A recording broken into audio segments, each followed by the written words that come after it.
Hey guys, ఎలా ఉన్నారు? Welcome back to our channel. నేను ద యాపిల్ టీవీలో 'ద రెంటల్ ఫ్యామిలీ' అనే మూవీ చూశాను గాయ్స్. ఇది మన 'మమ్మీ' మూవీలో నటించిన ద బ్రెండన్ ఫ్రేజర్‌ది. సో, ఈ మూవీ చూసాక నాకు అనిపించిన హానెస్ట్ ఒపీనియన్ షేర్ చేసుకుంటున్నాను. ముందుగా స్టోరీ వచ్చేసి జపాన్‌లో ఒంటరిగా ఉంటూ అవకాశాలు లేని మన అమెరికా హీరో, అతను అనుకోకుండా ఒక రెంటల్ ఫ్యామిలీ ఏజెన్సీలో ఉద్యోగం లభిస్తుంది.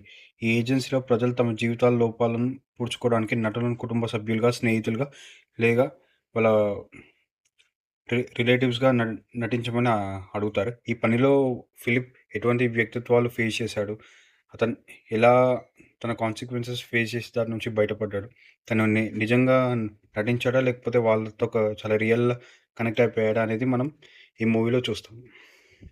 ఈ మూవీలో పాజిటివ్ పాయింట్స్ వచ్చేసి మన మెయిన్ లీడ్ బ్రెండన్ ఫ్రేజర్ అతని యాక్టింగ్ అయితే చాలా బాగుంది గాయ్స్. నిజంగా ఎమోషనల్ సీన్స్ పరంగా గానీ, లేకపోతే మన హ్యాపీగా ఉండే సీన్స్ కానీ అతను చాలా బాగా పర్ఫామ్ చేశాడు. అండ్ మనకి స్క్రీన్ మీద అతని పర్ఫార్మెన్స్ చాలా క్లియర్ కట్‌గా తెలుస్తూ ఉంటది.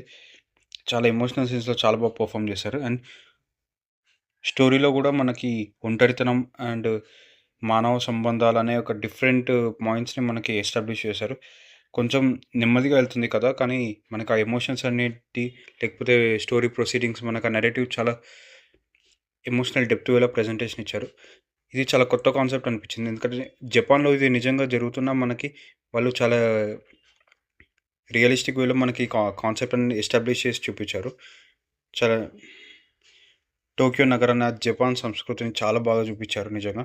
నెగెటివ్ పాయింట్స్‌కొచ్చేసరికి కొన్ని సీన్స్ ఇంకా బెటర్‌గా రాసుకుంటే బాగుండేది. ఎమోషనల్ సీన్స్ చాలా బాగున్నా మనం ముందే గెస్ చేసేస్తాం మనకి ఈ సీన్ జరుగుతుంది.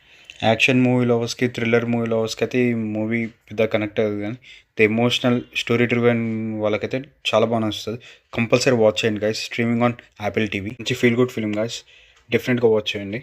And subscribe to our channel guys. Thank you for watching our video.